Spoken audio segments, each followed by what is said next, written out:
that. And I think we've got everything. I think we've got everything going. All right. Let's see here. Have some audio in this. Let's see if we can hear everything.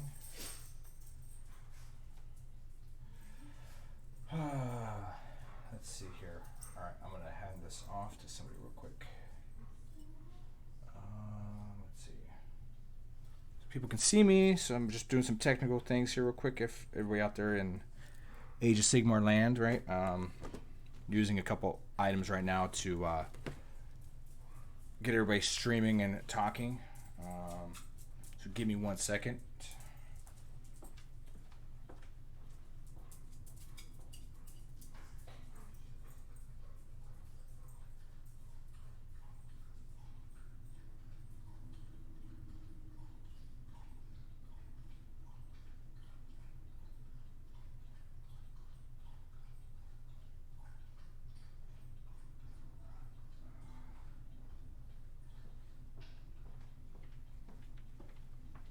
Okay, I don't know if you can hear me.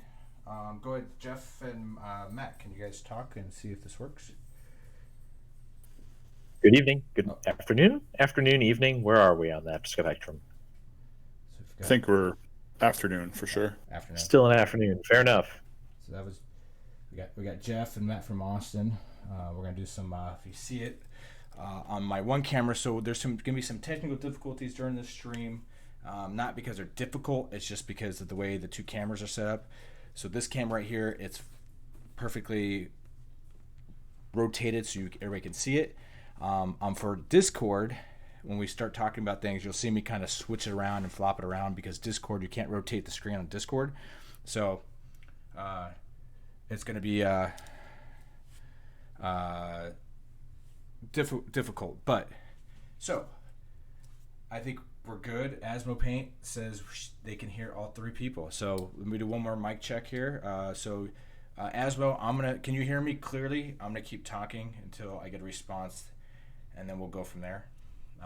So if you can hear me just fine, please let me know. No echoes, no nothing like that. It'd be great. You're gonna kind of help us out here.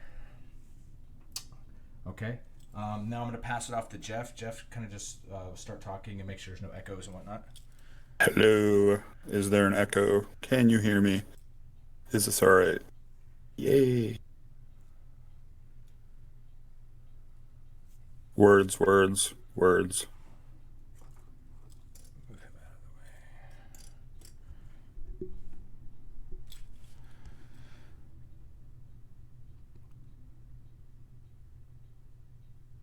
A little loud. Oh, okay, hold on. Move this up then. Yeah, I got a big mouth. Well, duh. All right, and now let's move this back a little bit, and I'm a little distance. And then, so we're gonna have Matt. Matt, go ahead and do a sound check for a little bit.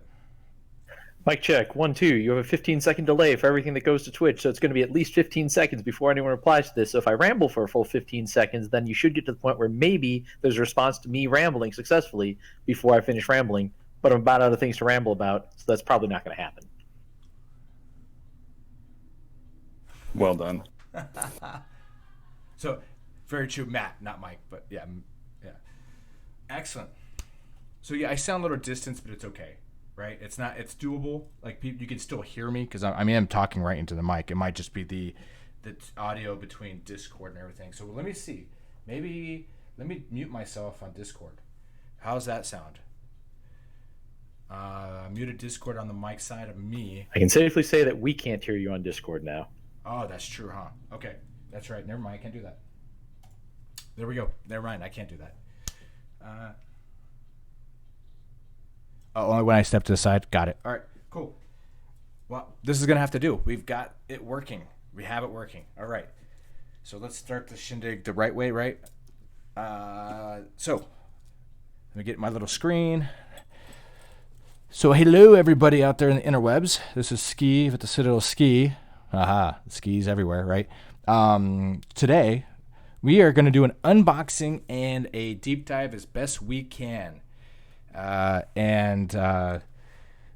the Lumineth Realm Lords box set. This has a bunch of stuff people are waiting for this weekend. and we're going to go over it. We're going to open up the book, the box, the cards. I've got 2 subject matter experts on my hands today to help me with this endeavor of mine, which is not the last. We're going to do this a lot more when we can, basically, right? And I think we're going to try for Wednesdays. I think it's a good day. But we got Jeff and Matt. They're doing a segment in the Austin community with the Weird Knobs community, which I am a part of as well. So, all the community leaders and some people are doing some thing called the Tale of the Four Realm Lords. And basically there's going to be the old school White Dwarfs where they had like the Lords of the Four Realms or whatever you want to call it, right? And they had their battles and stuff, but they're doing it in a Austin perspective. Painting and all that good stuff. And I know they've been testing with some rules that they found and doing some tabletop simulator. And so we have Jeff. Go ahead and say hello, Jeff. Hello. And then we got Matt. Hi. So these guys are going to be helping me out today. So where do you guys want to start? You tell me. I think you need to open that puppy up. I need to open it up. Yeah. How do I like this? Like, wait, we want to make sure everybody knows it's real, right? So let's. Yeah. Oh, yep, there it is. Yeah, I think it's a real box. I mean, there's stuff in it. Our vote status confirmed. Okay. All right, we're gonna open this up, and everybody that's watching and joining, thank you so much too. I appreciate it. And don't forget to jump in chat, ask questions. This day is for you guys. This is for you all out there in the interwebs. So we're gonna open this up. Bump a dump bump bump. Wait a minute. Wait, I'm confused. Like, I don't know. Okay. So you open the box, right? And you get the same art when you open the box. So let me put this right here. So here's the artwork for the box art that you get from the box. So you get the art in the box. Yeah, I don't know how you. So yeah, and then see that'd have been nice. But here we go. We got artwork. Sorry about the little glare. I have a light that aims down for when I'm painting. But there is the beautiful artwork that you get from the box art. So, oh my God, look at that. Is that the plastic crack everybody's been talking about? Yeah, move that thing, please. This right here? Off to the side? There we go. Now we're talking. Oh, okay. Oh. Move this out to the side. Let's put this over here. Oh, there we go. Oh, there's another one right there. I guess we'll move this out of the way. Keep moving this out of the way. And then, oh, wait. Let's see what's in here. Oh, yeah, we got to move these out of the way. And there's, what's over here? Oh, and the bases. Let's just put these out of the way, too. You're killing me. All right, look at this. Okay, unboxing. We're done, right? Is that what this is for? Not quite. Oh, okay. So let's put this over here. All right, so I know a little bit of humor. Have some fun with this. All right. So first things first, I'm gonna show off the dice real quick. I think everybody was anticipating the dice, and I think this is like the number one thing everybody wanted to know. So we're gonna show it.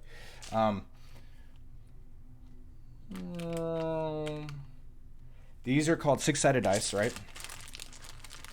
I guess we can open them, right? We're good.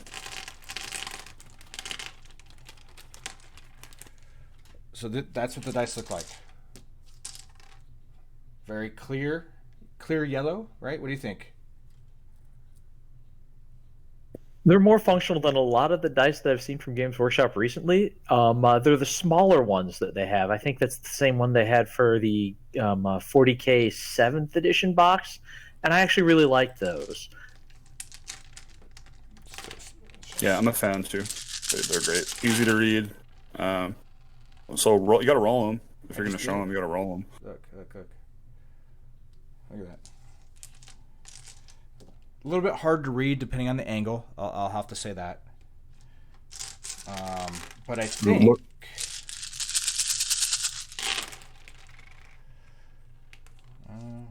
it's like 7 mortal wounds right there. Dice are OP too. There's some 6s Right? there. There's a 5. Oh, just like everything in Age of Sigmar, I get to reroll 1s for some weird ability, right? So let's do that. Look at that. 5s, 4s, 4s, some 3s, and then the rest are 2s. So not too bad. Not too shabby. All right, enough of that. I like them. I think the dice are great. Those up here. All right, so next thing. We got bases, just to show you. We got bases. There's all the bases. 1, 2, 3, 4, 5, 6, 7, 8, 9, 10. So those are your spearman bases in a bag. Cavalry comes separately, not in a bag. And the pseudo armor guy comes in with his own base. So those are the sizes. Yeah. It's like 32 standard cav. What size is the Eltharian base? That is the same size as the Ogren. So it's the same size he's on.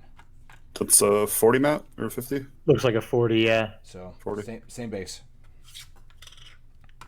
So awesome. Put that out of the way. All right. So next, let's do the packet. All right. So here's a cool packet. All right. Make sure I'm maxed out. I know it's backwards for you guys, and I apologize on the Discord side. All good. So tokens, box of cards, and some instructions. Let's open this real quick.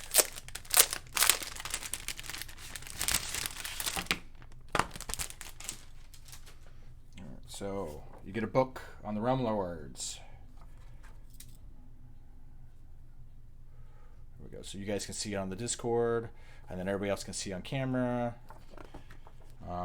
This is all how you build everything. And then how you paint everything. On what chapter is this, or what? It's the blue people. the blue paint scheme. That's what this is. So. All right. Cool. Very cool. All right. Next, core rules. Of course, comes with every box set. There's always core rules.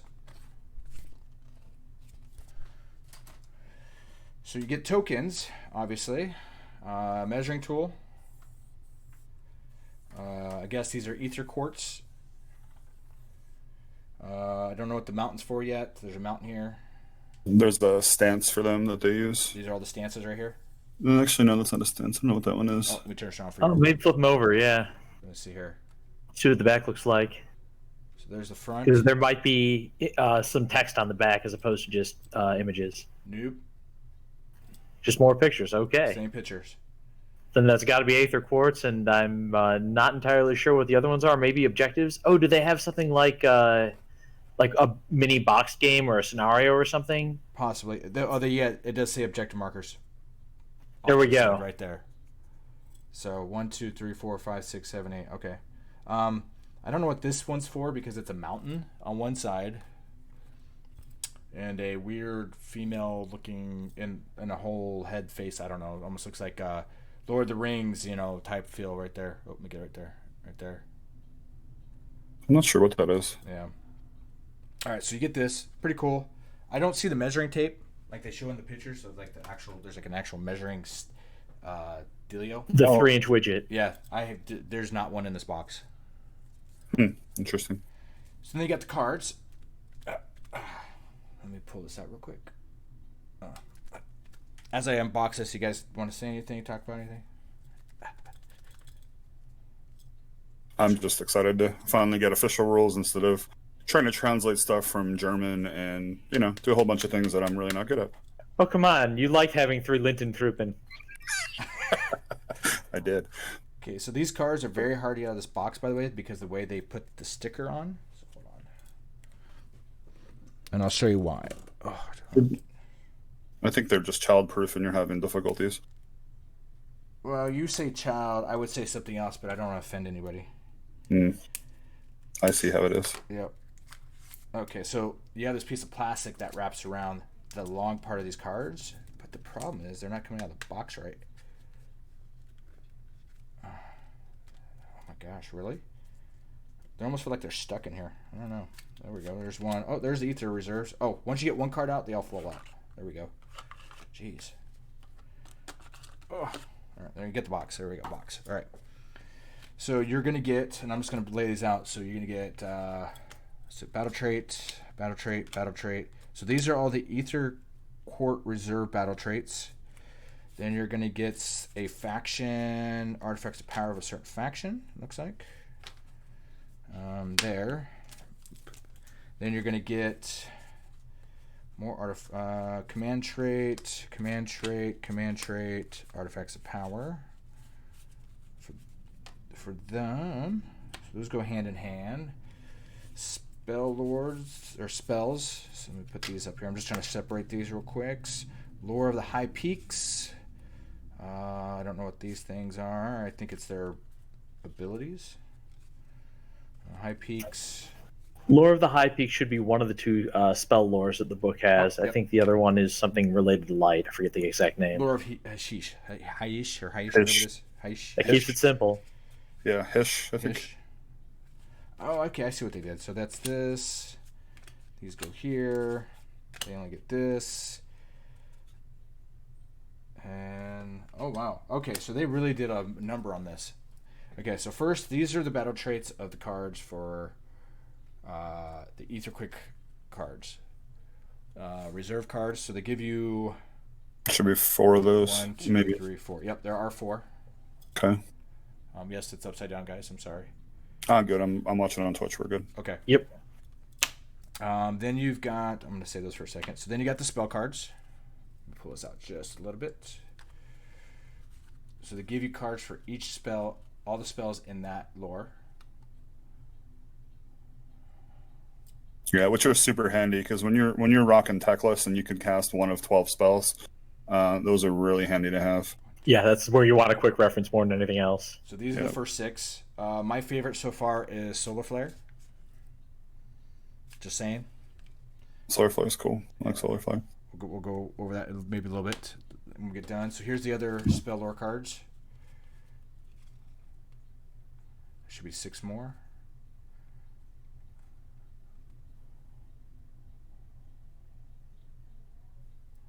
Entomb. That's another good card right there. Okay, so what they did is they took Jeff. What faction or what drug dealers are you playing? The Sire. Sire. So all you're gonna get, so you don't have to worry about getting confused. Is so you got your command trait on a card, and then you have your artifact of power on a card. Would it be nice to play with an artifact? You don't get one? We don't. Not when you have a half-translated tome, you don't. Oh well, now you do. It's right there. It's called the Perfect Blade. So your artifact, by the way, just to let you know what it does. Pick one of the bear's melee weapons. An unmodified hit roll of a 3-up for an attack made by the weapon always hits the target. An unmodified wound roll of a 3-up for an attack made by that weapon is always successful. And an unmodified save roll of a 3 or less for attack made by the weapon always fails. Basically making sure that you've got a solution for penalties to hit, penalties to wound, and high armor save characters. The Perfect Blade. Just like the card says. So yeah, that's those are your 2 cards. So Matt, what are you playing? I was actually looking at probably Ymetica. Again, having to work off of translations here, it's a little hard to get exact pronunciations and spellings. Yep. So you're going to get 2 cards. So you get your command trait and your artifact of power. Your artifact of power, it's pretty interesting, actually. So it's, let me see if I get the angle here. There we go. Maybe that's a little bit better. Pick one bear's melee weapons. Once per phase, you can add 1 to the damage inflicted by one attack made with that weapon. In addition, roll a dice. Each time you allocate a wound or mortal wound to the bearer. On a 6, that wound or mortal wound is negated. In addition, each time the bearer is affected by a spell or endless spell, you can roll a dice. On a 5-up, ignore the effects of that spell on the bearer. Oh my god, could I have that one instead? Right? That wall of text, that's like 3 old relics in one object. Seriously, it's like, yeah, you can hit on 3s, wound on 3s, save on 3s, and yeah, you're more into mortals. Yeah, that's nuts. Wow. Do you know your command trait? Or do you want me to just read it for you? Yeah, go ahead and read it. Okay, so I forgot to do yours, Jeff. So, command trait, Almighty Blow. When this general fights, instead of piling in and attacking, you can say that they will unleash a single almighty blow. If you do so, pick one enemy unit within 1 inch of this general and roll a dice. On a 2-up, the enemy unit suffers D3 mortal wounds. Okay, so in an army where most of your generals are going to be wizards with fairly weak melee profiles, that's not bad. That's something that you can say, look, instead of rolling with my wizard stick and just hitting you for, a Ren 1 attack, I'm just going to do D3 mortal wounds and we're going to move along here, because it's probably more than you're going to do anyway. Awesome.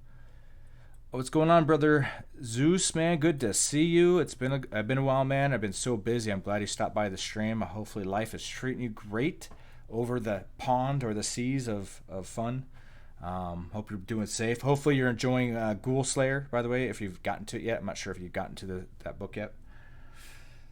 He's my local Gore-Trex reader. Sweet. Yep, he's a good guy. So Jeff, for yours, I didn't read your command trait. At the start of the combat phase, you can pick one enemy hero within 6 inches of this general. That enemy hero can only target this general in that phase. In addition, you can add 1 to the hit rolls for attacks that target that enemy hero in that phase. I kind of like that one. Because, if my hero is, behind a wall of, say, pikemen 6 inches away, and your general is, on the other side, oops, you can attack. That's kind of cool. Okay. I dig that one. So those are the 2 armies you guys are playing. They do not have a pink army, so I don't know what I'm going to play yet. Unfortunately. So, okay, this is what's crazy. So those 2 have 2 cards each. They have 1 artifact and 1 command trait. So we've got one for only 1 artifact for the Alethea, right? I think that's how you say it. So they get that amulet the first time the bear is slain. So it's a resurrection bear artifact, basically. I think it's amazing. So that's the only card for that army in this thing. I'd heard Iliathia didn't have a command trait, which means that you can choose the ones from the book. Yep. And I'm glad Games Workshop actually put at least one faction that can use all of the stuff in the book, so that you're not sitting there looking at that table of warlord traits going, well, I'm never going to use one of these because I take a sub-faction. At least there's one faction that can go back and use that. Awesome. They used to do that in Daughters of Cain and Idoneth Deepkin, so good to see it come back. Hey, how's it going, Eli? I don't know if you've followed the channel, but please hit the follow button, man. If you're here, if you can help support my channel, I appreciate it. I'm glad you're here. I'm glad. Another one of our creators for Austin, by the way. Do a shout out for Eli. He's doing a great job painting on Instagram as well. Keep it up, man. Proud of you. So then we've got was it the next faction? Some of these, I'm sorry if I butcher these names. I speak poor English. I'll save you. This one's Zaytrek. Zaytrek, thank you. I prefer Zyrtec, but I know I love the Zyrtec army. So they're gonna get 2 artifacts of power, or no wait, 2. They're gonna have a lore, so they're gonna have a spell. Overwhelming Heat. Then they have access to a artifact, which is Gift of Kelinar, and then they have Fast Learner, which is their command trait. So that's what they're gonna get. What else? I don't want to go over all of it because I don't want to sit here all night. I know you guys got some stuff to do as well. Atharieth or Alarith, maybe. Alarith, yeah. So they're going to get 3 command traits. So Alarith is a keyword in the book. It's basically the Mountain Men sub-faction of the Realm Lords. So this will be basically your Stone Mage would be where you could put this. Okay, good. See, I wouldn't know that. I'm just spitballing here, right? So one of the command traits is adds 3 to the general's wound characteristic. That's a command trait. Done. Very easy. If this general's a wizard, they know 1 extra spell from the lore of High Peaks. Okay, that's cool. Right there. That's crazy. Add 3 wounds to the general. Yeah. Yes. Wow. And an extra spell, depending on the command trait, right?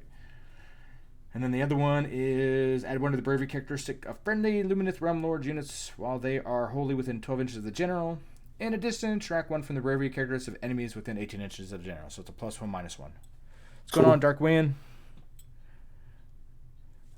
So that's them. So that's their command traits, and then you've got their artifacts of power. You got a magic hammer, which add 1 to the number of mortal wounds inflicted by the arcane bolt spells that are cast by the bear. So I don't. That one I don't really get. Like, you can't multicast Arcane Bolt, can you? Not unless you're Nagash, no. Yeah, So, that's weird. That's a weird one. Ebony Stone. Each time the bear is affected by a spell or in the spell, on a 4-up, they ignore the effects of that spell on the bear. Oof. It's a shrug. Yeah, that's. And then the amulet, roll a dice. Each time you allocate a wound, on a 5-up, the wound or mortal wound is negated. and there's your winner. Yep. Hearthstone. The Hearthstone amulet. All right, now for the big stack. Command trait, power. So the Skinari. Skynari, maybe? Skinari. Not to be confused with the Skitari. That's a different game. Yeah, that's a whole different game, right? Winner, chicken dinner. All right, so the command trait, Spellmaster. Once in each of your hero phase, you can reroll 1 failed casting roll for this general. This general knows 1 extra spell from Lore of Heesh. Or if this general is part of your army and on a battlefield at the start of your hero phase, roll a dice. On a 4-up, you receive 1 extra command point. That's going to be maybe a winner right there. Yeah, that's not too shabby. Then the power artifacts real quick. You got the Blade of Leaping Gold. Pick 1 bear's melee weapon. Add 3 to the attack characteristics of that weapon. Wow, the Blade of Leaping Gold makes a return. That's It's awesome. back. That's awesome. Then you've got Silver Wand. Pew pew. The bear can attempt to cast 1 extra spell in your hero phase. And then you got the Phoenix Stone. If a friendly Lumineth Realm Lord hero is slain within 12 inches of the bear before removing that model from play, roll a dice. On a 6-up, the model is not slain. All wounds allocated to it are healed, and any wounds that currently remain to be allocated to it is not. It's negated. So everything's negated, basically. So you basically bring back to life. So I would like to point out that Teclis is a Lumineth Realm Lord's hero who could be potentially within 12 inches of that model. Yeah, don't even. That's ridiculous. That's amazing, actually, really. So Teclis is going to be a contender. So, well, the big thing is that you can put that on a character and just have it near any of your other characters, and you have to ask your opponent, do you want to gamble on having to kill Teclis twice, or do you want to effectively give Teclis an extra 5 wounds because you have to kill this little guy first? Amazing.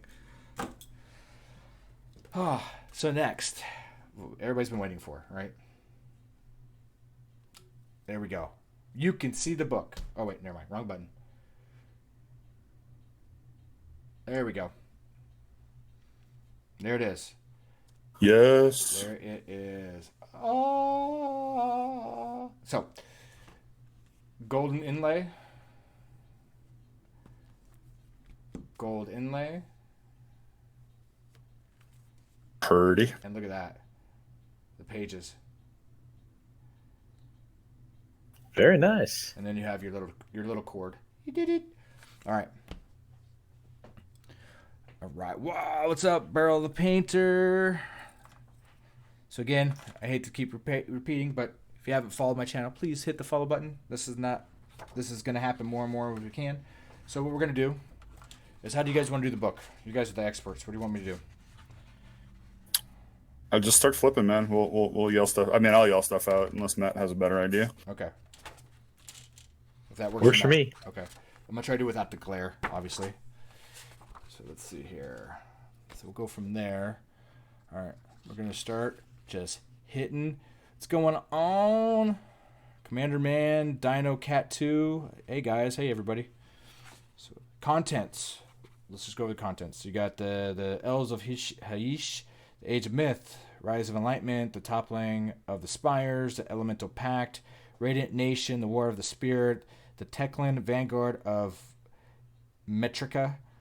Then you got some of the Symmetry of War with the 4 different houses, the Shine Across Eons, some more stuff to talk about in lore, I believe. The Luminous Magistry, another lore. You got the Host of The host of Immaculate. Immaculate. Sorry, You're good. I need to get a drink of water. Painting. So there's your paint splatter. Then you get the armies of the Realm Lords, which is all the Legion's abilities, battle plans, all that good stuff. Then you got Path to Glories in here, and then you got all the War Scrolls, and then you got the pitch battles. The endless spells are in this book. So just to let you guys know, they are in here. So, all right, so we got here. I'm going to try to zoom in just a hair, I guess. I don't know. I think you're good there. All right. If you see a page, I can zoom in if anybody catches. So, you guys in chat, you guys have any questions or anything, please ask, and we will try to answer it as best we can. So, page, this is all the models in the army list fighting Slaanesh. So the Realm Lords are fighting ex-girlfriends right now is what they're doing. This is what it looks like when you have girl problems. Not saying Slaanesh are all women, but, you know, hey. That's pretty cool for girl problems. I know, right? So then you've got the Elves of Heesh.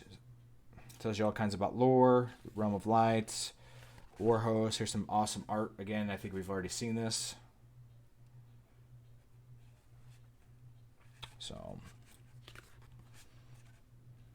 the age talks about the Age Myth. So I can't wait to actually read this because every book they do, they add and kind of take away some of the lore, but they give you more what's going on. Have you noticed anything about Tyrion at all? And I don't know. I know you haven't had a lot of time with this yet, but Not yet.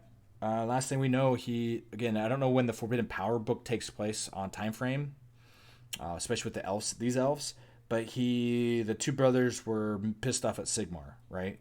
So for the whole the Storm Vaults thing. Yeah, right. So I don't know what paint jobs to prepare. So what is that? The town out of 1920. Oh, okay. You're just here to figure out what paint jobs to prepare for. Awesome, guys. I'm glad. Make sure you hit the follow button. Every follow helps. Please. So the Twin Realms. What do we got here? Pretty cool. It's like the 13 domains, the 10 paradises, Zenith. Man, this is. I'm gonna have to. I can't wait. The Twin Realms. I can't wait to read about this because there's Heesh right here. And then down here is Ulgu, so I'm guessing light and shadow, right? Yeah, there's a precursor to the Dark Elves making a big return. Yep. Well, so we'll get to that. So right there, look at that. So that picture right there, I have not read the story, but that does not look like a Realm Lord. That looks like a Dark Elf. Between armor, paint scheme, even weapon.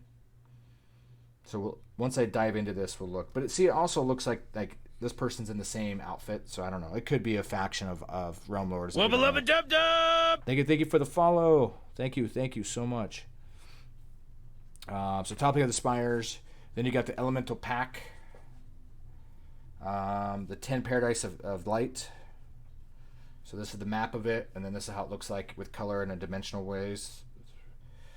I can only imagine what they see. Everybody on their drug of ether quartz, this picture must be like totally 100% like more intense than what we see. They're all, drugged out of their mind per se. I just want to point out that it is kind of Chaos Star looking a little bit. Yeah, I was just thinking that has very much the 8 points effect going there. Yeah, it's a little.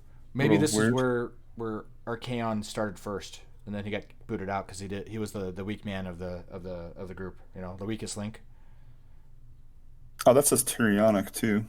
4 great nations. Oh, there's Tyrion's 4 nations. It's pretty cool. Oh, yeah. There's your new army right there. It'll be Ultrai, Urathrai, Elin, and Alumnia. Yeah, there you go. Yeah, there's your next army. And and if they do it, then I called it. Saving it for a White Dwarf release. Yep. Oh gosh. So then you got the Radiant Nation. So here's the map. Pretty cool. War of the Spirits. Let's put this down real quick. I know I've got a glare. Let me see if I can move that real quick. Probably not the best. So you got the War of the Spirit, and then you've got the Vanguard. So this is basically your your way the ranks go, basically how everything looks. And so anywhere on here, and I'm just doing a quick glance, Tyrion is nowhere to be talked about at all. He doesn't have a place because it's techless right here. Yeah, it says Techly and Vanguard up at the top there. But you never know. Yeah. So yeah, so he's there. Then you got the war, some ruins. So these are what all the ruins mean. So then you've got your gangs. So you've got the blue gang. That's what I'm gonna call them, the blue gang, right? The Metricas. They're here. Then you've got your Syar here, which is like the purple, I believe it was. Yeah, they're purple, kind of yellowish. Yeah. Oh, there we go. I have to bend the book a little bit. So yeah, these guys. So there's two. Then you've got your Ilithia. So your lithium battery are these guys. The orange.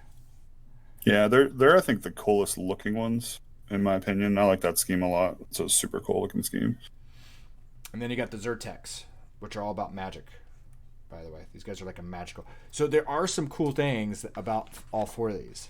One of these armies, they're all twins, by the way. That's how crazy that is. So if you were born as a high elf or created as a high elf, and there's a guy that came out that was just like you, like a twin, you're going to get put into a certain clan or whatever gang, right? Then we got some more lore. Lore. Stop calling them gangs. Elves are much more sophisticated than gangs. Damn it. They're the true gangs. They were very racist back in the day too. Yeah, that's elves. My point. Wubba lubba dub dub. Thanks for the follow, man. Darkwing, thank you so much. Awesome. Yeah, no. Yes, we are playing with elves. Yes. Let's see here.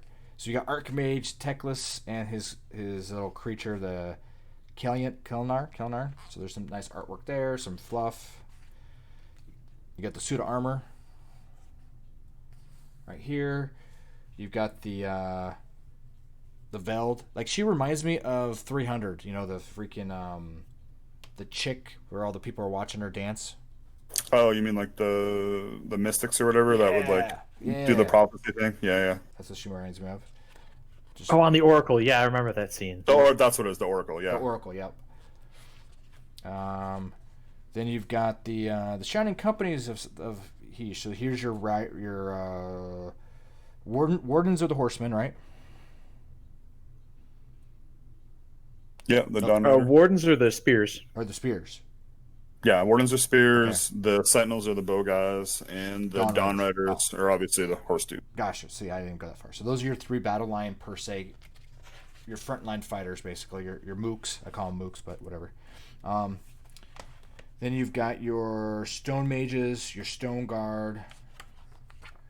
Then you've got your avatar, which is the big giant cow with the dual wielding hammers, by the way. The Divine Bovine, the Battle Cattle. Look at that thing. The Beefer of Secrets. The Beaver of Seeker. Now that one I haven't heard. That's awesome. Yep. The V for Secrets, that's good. So then you've got some nice model art. I call it model art, but it's all the stuff fighting Khorne. And as Jeff always says, man, Khorne's just going to rip him a new one, you know, blah, blah, blah, Khorne this, Khorne that, right?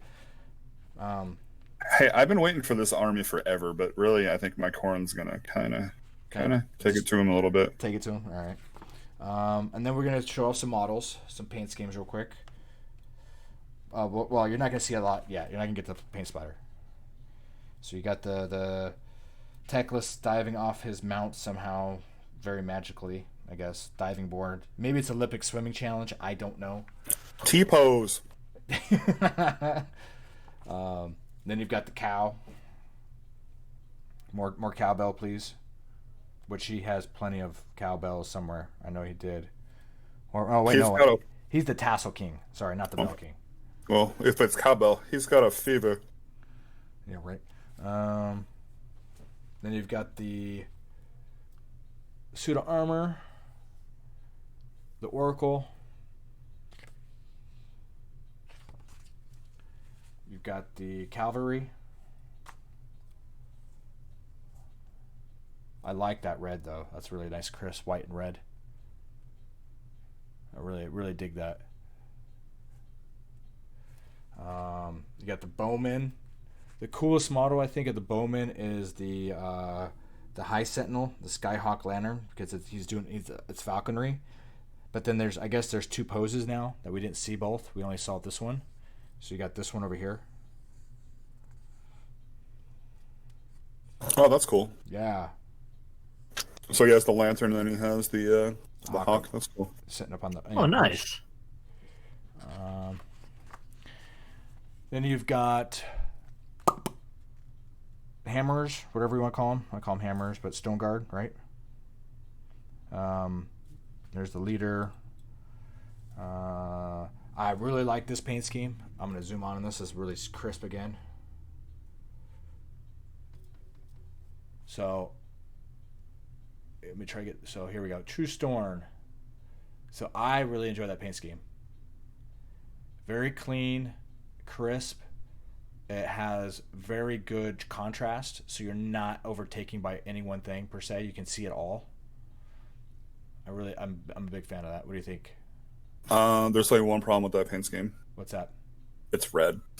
It's orange with red. Yeah. If I didn't play Khorne and Blood Angels, I'd be all about this. It looks awesome. Don't get me wrong. It's really cool, but I cannot paint any more red. Gotcha. Can't do it. It's beautiful. It's a really cool scheme. Well, and everything looks good in red too. You just replace that red with some burnt orange, and then you've got your Techless Longhorns ready to go. There you go. This is fair. Yep. Yeah. Go Horns. So then you got this guy. So I commend anybody that when they get this model and they paint it and they use it, hopefully it does not break. If they don't instantly break it. Yep. 100%. Yeah, I'm worried about that joint point. All right. Look at that. Yeah. Though. But so I'm worried about 4 joint points here, but yeah. So this guy does not have the fly keyword. So he does not fly. So he floats around like Professor X on a piece of stone that was carved with a tree growing out of it on top of landscape with magical rocks underneath that on a grassy base. Like, I don't understand. Well, I think his War Scroll spell gives him the fly keyword. So, Yeah. or the rule. Yeah, there is like a spell that it does something and then plus he gets fly. So you can partially fly. He's the only model in the army with the access to fly that I've seen. But he doesn't get it innate. That's the thing. No, innate. No, he does not have it innately. No. And this is the cow I enjoy. This guy is a beast. Because I like the single hammer. Like he reminds me like a oh god, what's the guy that used to work on the railroad?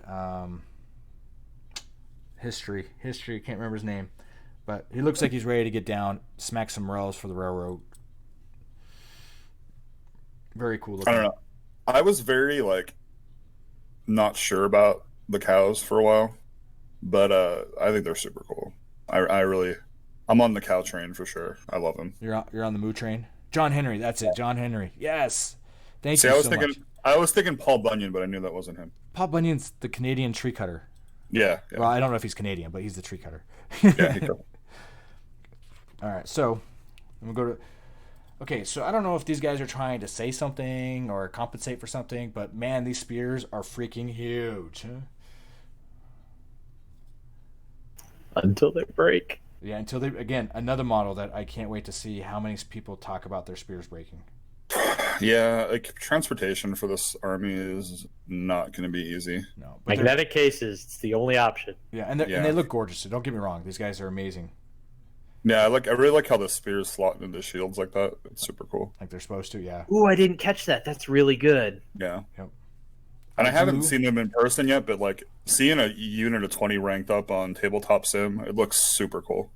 So look at that. So people that want to use metallics, that is a combination of gold and bronze with some Earthshade for their armor with red. So that's cool. I like that too. Yeah, it still looks great, even if you use metallics. So, and then the next one over is the silver. with the blue. I think it looks just fine. So don't worry that you don't have to. You can still paint them metallically, and they're going to look great. I mean, look at this guy. Yeah, Wubba yeah, lubba that's dub really nice. dub. I like that blue one. That's super cool. Rob by Vulcan. Thanks, man. Appreciate the follow, buddy. So much. Yeah, look at that. I love that. It reminds me of like some samurai. Yeah, there's definitely a Japanese vibe or Asian vibe to these guys, which is super cool.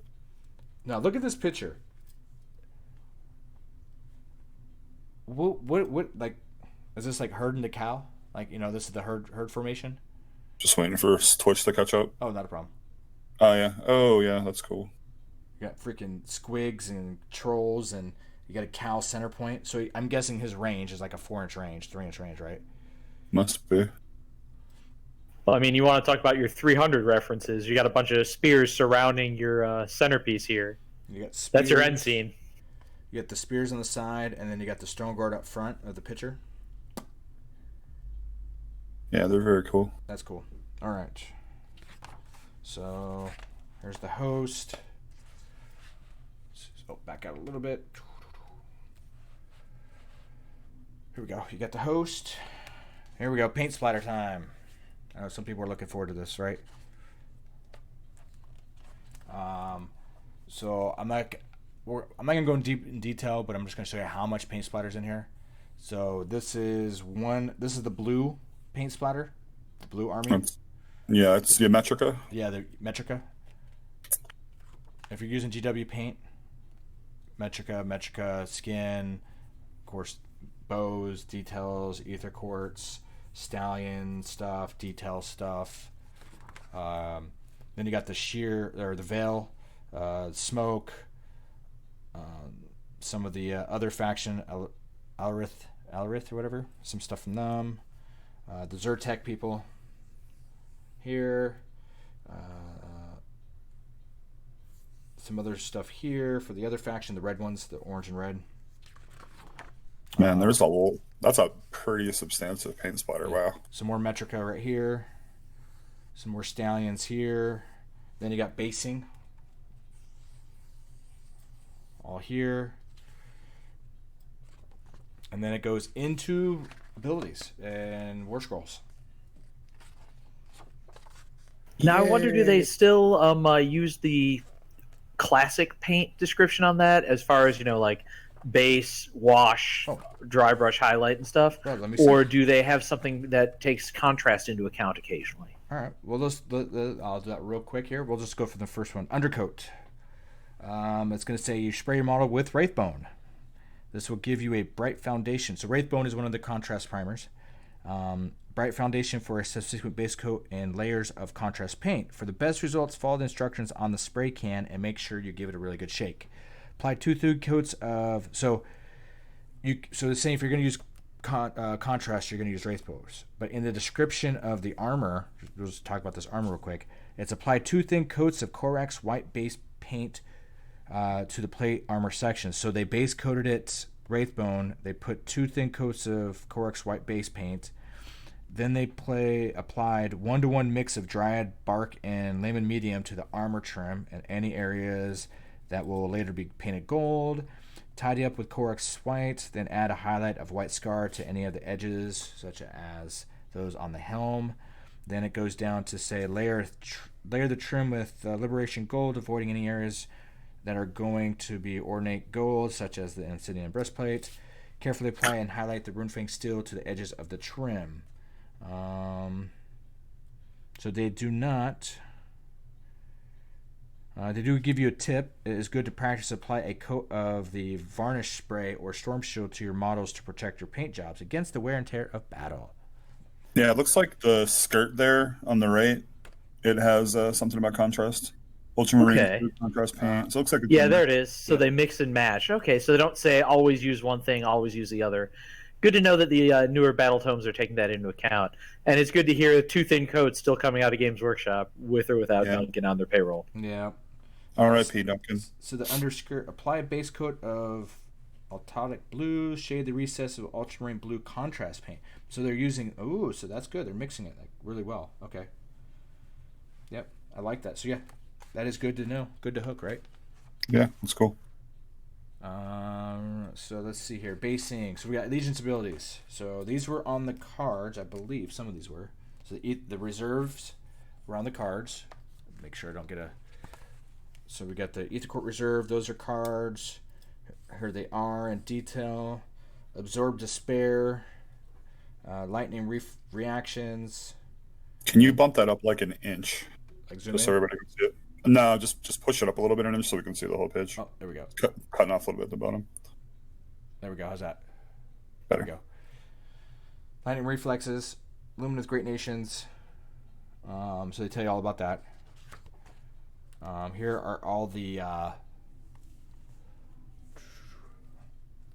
different... If you don't want me to call them gangs, let's say boy bands. So these are all the different boy bands. They're nations, but you can call them whatever. It's okay. Nations, great. Okay. Nations, nation, all the information. So like the command traits and the powers and stuff there's cards for it. So it's worth mentioning that this page here with the Alarith and the Venari, those are not your different sub-factions. Those are two different keywords within the faction. So Venari are basically your spearmen, your bow, your archers, and your cavalry, and the Alarith are the hammerers, the cattle, and the stone mage. So this is basically your breakdown of everything that's not techless into those two keywords. These two right here, correct? Yes. The Venari and the other one, right? Yep. And then what's this one then? This one is just the Skinari? The Sinari is the Katalar. She's basically the Venari special character. I don't think she's actually... I'm not actually sure if she is a Venari yet. Again... don't have the codex around myself until now to take a good look at it. So we'll take a look and see what she has when we get to her. But basically, these are your command traits if your Cathalar is your general and you are not using a command trait from your subfaction. Whereas the Alarith ones on the right over there are for if you have a Stone Mage as your general, and again, your subfaction doesn't dictate what it is. Okay, good to know. See? Got the experts here. Next page. All the spell lores. Again, you'll have cards in the box, so you don't have to refer to this all the time. You can just bust up the cards. Then you got the Great Nations. Okay, so here's your gang. Sorry, my bad. Here's your boy bands, right? So, abilities, command traits, artifacts of power. And it's the same of all of them. So if there's anybody in there wants any information or insight for any of the boy bands, please let us know in chat and we can try to go over it as quick as we can. Just gonna go through that real quick. Then you've got hop back real quick to the spell lore and zoom in on that one, because if I had to guess, if there's a single thing that people want to push print screen on, it's those 2 pages of spell lore. As long as they hit that follow button, I'm all for it. No, I'm not gonna bribe you guys. I'm just having fun. All right, so let's do.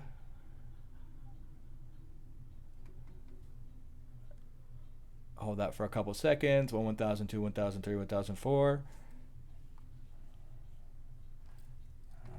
Try to get it very good so we can get there. Without any glare. Here we go. That's a good one. That's just clear. Yeah, that looks really good. 1001, 1002, 1003, 1004. Bam. So this video will be uploaded to my YouTube channel and it'll be on Twitch for at least 30 days. So you can always go back and watch it.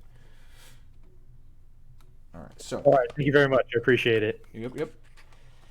So we go back to the gangs, boy bands, whatever. Boom. All right. So now you have battle plans. So you have scenarios in here. Of course, you've got the Vanguard Strike. This looked like where the cow and the dudes were fighting, right? Possibly. This one has the Realm Gate, so they're protecting the Realm Gate, it looks like. Got another one, Sight of Alignment. So they're fighting some ogres in this picture. Awesome. Path to Glory. Of course, that's awesome that they add it. Yeah, it's a Path of Glory is cool. It's just usually a lot of times we played these, they're not the most balanced. I mean, low point games are fun, but you go into it knowing balance isn't what you're expecting out of Path of Glory. You're expecting game where you can go to the store for one day and play 5 or 6 rounds against 5 or 6 different people.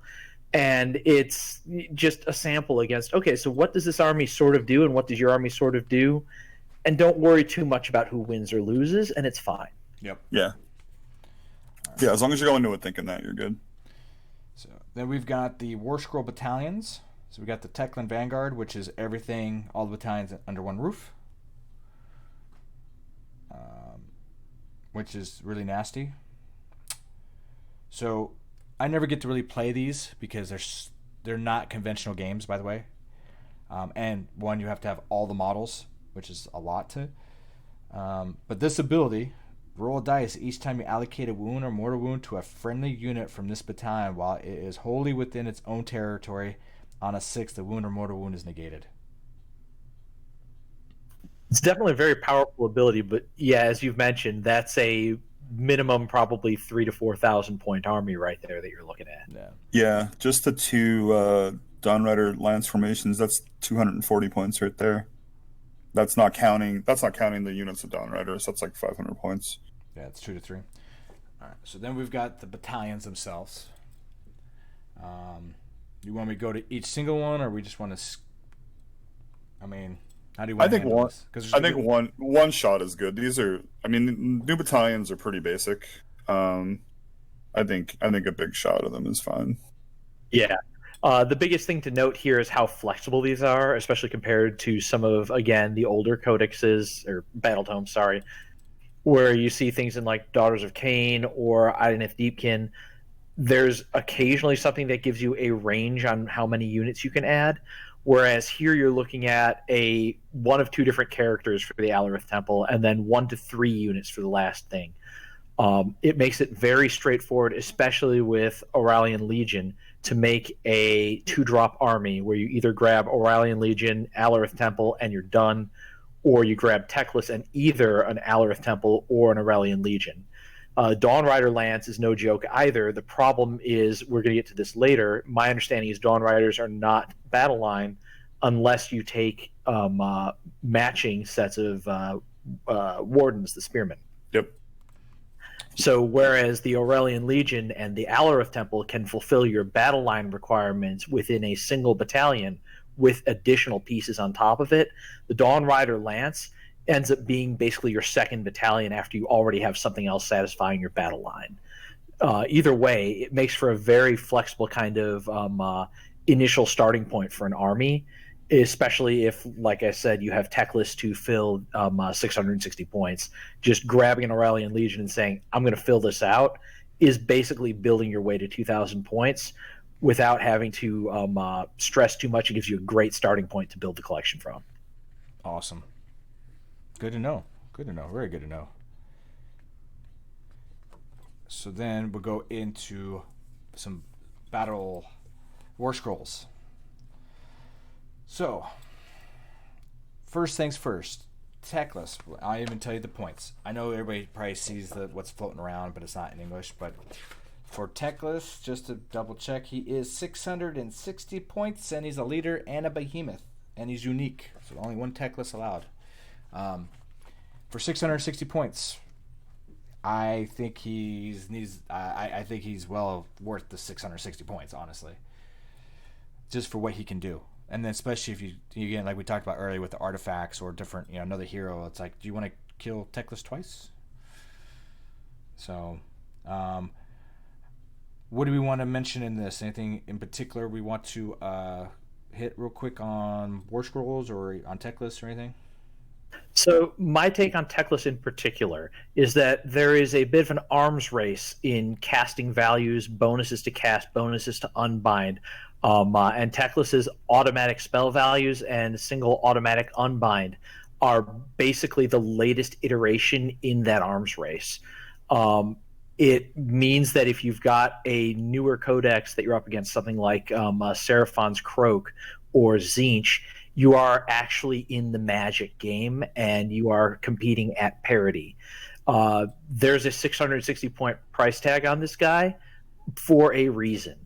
That said, he is a 16 wound 4-up save model, even with Aether Quartz to bring him to a 3-up save, even with his spell to give him a 5-up shrug wounds damage prevention roll.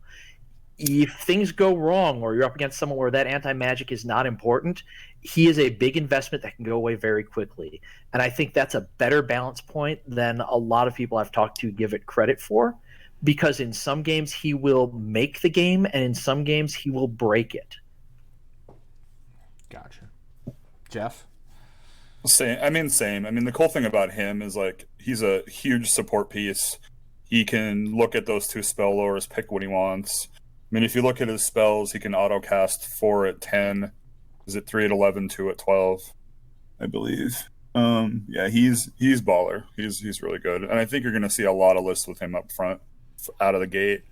And but yeah, I mean, the thing with him is at 660 points, like trying to make a list, putting him in it doesn't really make a lot of room for a lot of other stuff. It does, however, make it real easy to get to 2,000 points quickly if you're building it from scratch. Yeah, for sure. Well, and I don't think I've seen any unique named character. We'll just say named characters with a 3-up save. Like I don't see. There's no one with a base 2-up ever. So, base 2-up? Yeah, I don't think so. No, Matt? it's always a 3-up or a 4-up. Base 2-up, not off the top of my head. 3-up, I can name a whole pile of them. Mm-hmm. Nagash obviously gets to a 2-up if he's playing in Petrifex, so he's effectively a 2-up. But printed on his war scroll is a 3-up. Yeah. Yeah. Gortrek, I think is a 3-up. Gordrak is a 3-up. So I mean. Yeah. Yeah. I mean, Eltharion right there. Yeah. On another page is a 3-up. Yeah. So we got Eltharion. Yeah. The suit of armor, one of the coolest looking models in this, in my opinion, one of my favorites. Besides the cap. It's an amazing model. So let's talk about him. Did you get this guy in the box set, by the way? So, what is really cool about this model, like mechanic wise, besides looks? He does a lot of damage. I mean, like the glaring omission with this guy is no mortal wound protection is a problem. But other than that, like if you look, his attacks are good. Like neg 3 rend on the Fang Sword of Eltharion, which is crazy, and then D3 damage. He has a spell that he shoots, it's some kind of light spell. Or darts, that's like D6 mortal wounds. Yep. There's lots of cool. He has lots of cool stuff. Amazing model. You are very much reliant on the rest of the army to protect and deliver him. There are ways to do it. There's a spell in the Hish spell lore, I believe, that doubles a unit's move speed. So you can boost him from that 6-inch move up to a 12-inch move, and now you've suddenly got a reasonable 19-ish range threat from this hero who is going to be standing with Lookout Sir behind a unit, so he's -1 to hit. He's baseline ethereal with a 3-up save. As Jeff's already mentioned, you need to patch up the fact that he has no mortal wound save. Teclis can do that. Lore of Hish can do that. But those are things the rest of your list needs to answer in order to make him that scary threat. Once you have if you can use the tools you have and they are there, you can make him a major assassination piece because he's on a 40 mil base. He's small. He can fit into small gaps and get to other heroes and just take small heroes off the map. Yep. And he's 220 points unique leader, by the way. So he is unique as well. Yeah. And it looks like he doesn't. Does he have the wizard keyword? Doesn't look like he does. He does not. Okay. So it's one of the few non-wizards in this book. But on that note, does he have either of the 2 traits? No, I don't see that either. Okay. Nope. Super cool model. Like, yes. The other cool thing about him too is he never, like, his attacks never degrade. Like, he can never, like, he's always hitting on 2s. Like, I think it specifically says, like, you can't -to hit him. You can't, I don't think you can -to wound him either, if I'm not mistaken. Ignore negative modifiers when making hit rolls for attacks made by this model. In addition, if the unmodified hit roll for an attack made by this model is a 6, the attack scores 2 hits on the target instead of 1. Make a wound and save roll for each hit. Yeah, lots of cool kit there. Just the defense, mortal wounds is a thing you gotta, like Matt said, that's something you really gotta prep for. Spirit And of, the move speed. If you can answer those two problems, he can get his points back. well, and it has spirit armor, spirit fingers. Ignore modifiers, positive or negative, when making save rolls for attacks that target this model. In addition, half the damage inflicted by attacks made with missile weapons or melee weapons that target this model, rounding up. So, he's got some survivability. Is it only missile and melee? Yeah, missile weapons or melee weapons. Okay, so not like a Not mortal boiling wounds. blood. Yeah. No boiling blood. Yeah, no boiling blood. Yeah, you can boil him. All right, so we got him. We've got the Oracle. Let's see here. I know people want to see that. I mean, these are on Games Workshop site, are they not? So not the Skinari. That one we definitely need, because that one I was playing without a profile at all. So 1 attack, 4s and 3s, no rend, D3 damage. I think that's actually what we said, Matt, wasn't it? 6-inch move, 5. Yeah, that's kind of the profile we used. Yeah, we didn't get her into close combat, so we didn't have to guess on the weapon. I did say I remembered seeing that she only had 1 attack, but the rest of the profile I couldn't remember. Yeah. So the Darkness of Souls, by the way, casting value 7. If the caster of the caster invisible to them until your next hero phase, roll 2d6 each time that unit makes a normal move. This is the one where it stops them. Yep. Yeah, that's like Bellicor the spell. It's pretty cool. If the roll is greater than the unit's bravery characters, that unit cannot perform the action in that phase. Yep. Okay, so this version of it does say charge moves, shoots, or fights. The translation I'd seen actually said pile-in instead of fights, and that's a very important distinction. Piling in would prevent you from moving but not taking your attacks. Fighting means that you can't attack either, and that's actually real important. Yeah, that's super good. That's way better. Wow. Yeah, it is Bellicor the spell, not Bellicor Movement Edition. Yeah, that's solid. Yeah, that's now, really good. Just to go a little further on that one, that is a roll against their bravery, not their unmodified bravery. Exactly. So if you have some of the debuffs that you've seen earlier from the Cathalar's ability to penalize someone, drop the Aether Quartz penalty on another unit, that's in the Allegiance abilities. If you cast the spell that gives units -2 to bravery, -1 when it's not your turn anymore.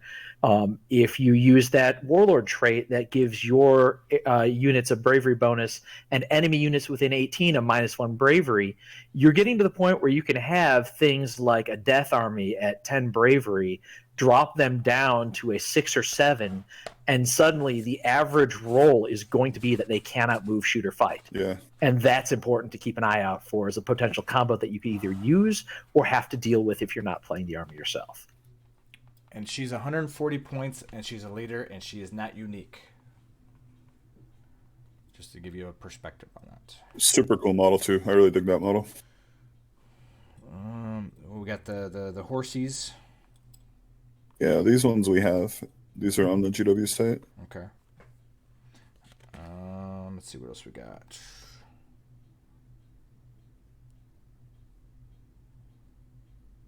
So these guys can do magic? Wow. So everybody essentially that, as far as I know, is a wizard except for Eltharion so far. Well, okay, so the downfall is you have to have at least 3 models or more to be able to cast a spell. Yep. That's right. Once a squad falls under half strength, they won't be able to cast anymore.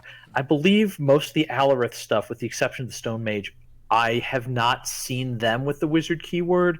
But again, this is me trying to translate from German, and my German is like maybe 15 years since I've done anything at all with that, so it's not good. All right, now we've got Sentinels, the Bowmen. Again, this is 5 or more. They're wizards, of course. These are probably on the Games Workshop site too, aren't they not?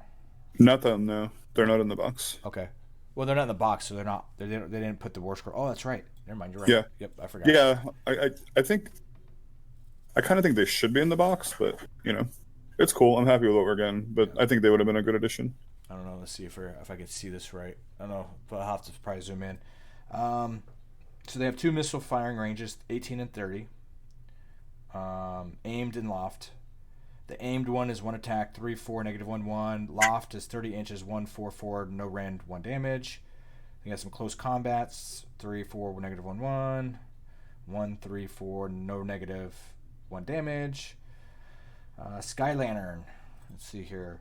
At the start of your shooting phase, you can pick one enemy unit within 30 inches of this unit's high sentinel that is not visible to them. Not visible, by the way. If you do so, you may choose the loft missile weapon characteristics for all attacks made with this unit's bows in that phase, but the enemy unit is treated as being visible to all friendly models from this unit until the end of the phase. Mini string weapon. Before attacking with the bow, choose either the aimed or loft. All shooting attacks made by this unit in that phase. So you have to pick one or the other. Yeah, so really you're always going with aimed unless you're shooting something that you can't see. Exactly. Essentially. Well, or if it's more than 18 inches away. Yes. The aimed shot's only 18 inches. Also, I'd like to call out a discussion we had during that test game with the half-translated rules.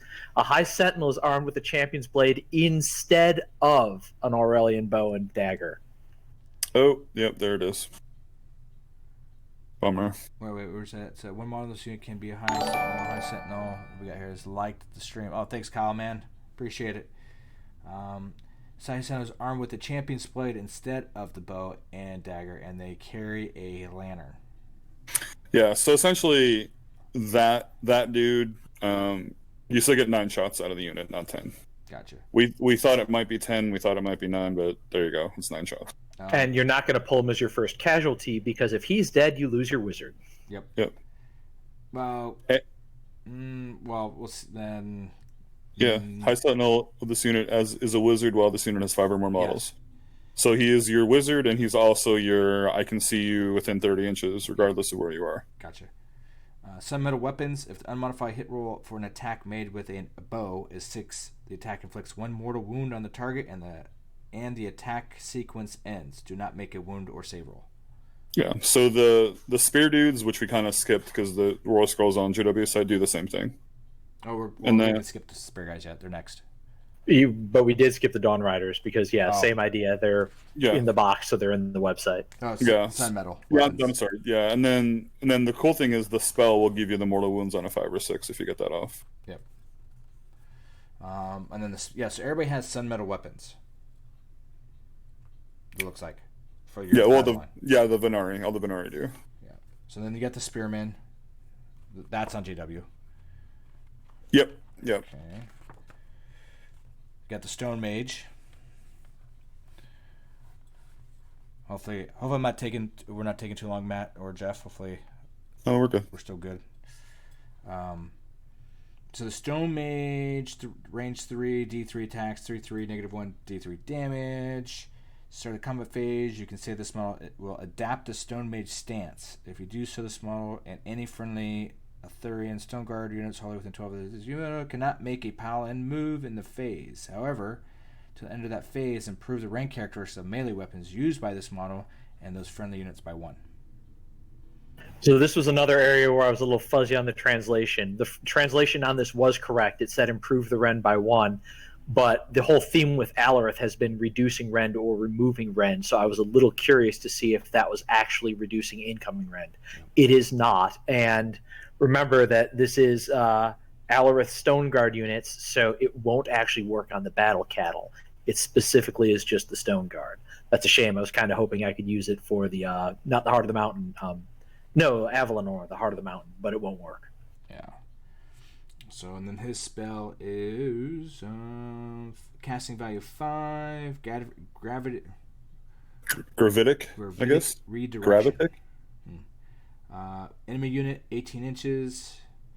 The unit suffers 1 mortal wound. Until next hero phase, the unit's move characteristic is halved and it cannot fly. That's a little dirty. Yep.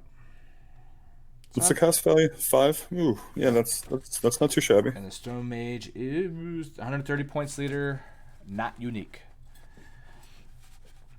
Then you've got the Stone Guard. Pretty nasty little guys here. A lot of 3s and 4s, basically what's coming down to. Two wounds a pop, by the way. Got the standard barrier. Crushing blow. Unmodified 6. Add 1 damage inflicted to the attack as successful. Okay. If the unmodified hit roll of an attack made with a diamond pick hammer is a 6, the attack inflicts 1 mortal wound on the target and the attack sequence ends. Do not make a wound or save roll. And then you can reroll hit rolls for a pair of hammers. So whoever has the pairs gets rerolls, and whoever has the diamond pick hammers gets mortal wounds on 6s, and then the regular hammers just give you an extra damage inflicted on a 6. So it looks like what you've got is basically 2 different weapon options: a stone mallet, or a stratum hammer, basically. The unit's armed with one of the following weapon options: stone mallets or diamond pick hammers. Oh, so interesting. But the way that they're phrased at the top here is stone mallet or diamond pick hammer, and stratum hammers at the bottom. So the Sinistral is the one who gets the pair of stratum hammers instead of a weapon profile. So if I'm reading this right,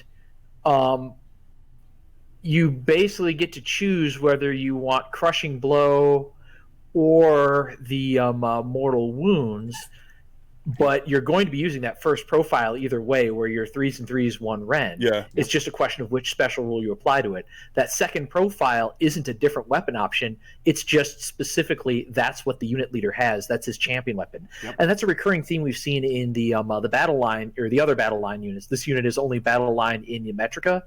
But the spears and the bows and the Dawn Riders all had a different loadout, that special blade that only the unit champion has, and we see it again here.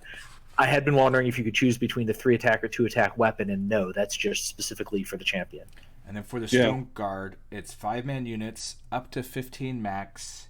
They're 100 points per 5, and they're battle line in a Metrica army.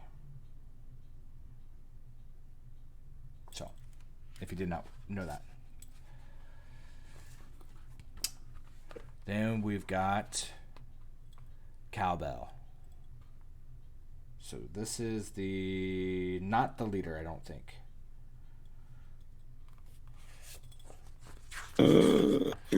Yeah, Spirit of the Mountain, I believe, versus Avalanor, Heart of the Mountain. Yes. Yep.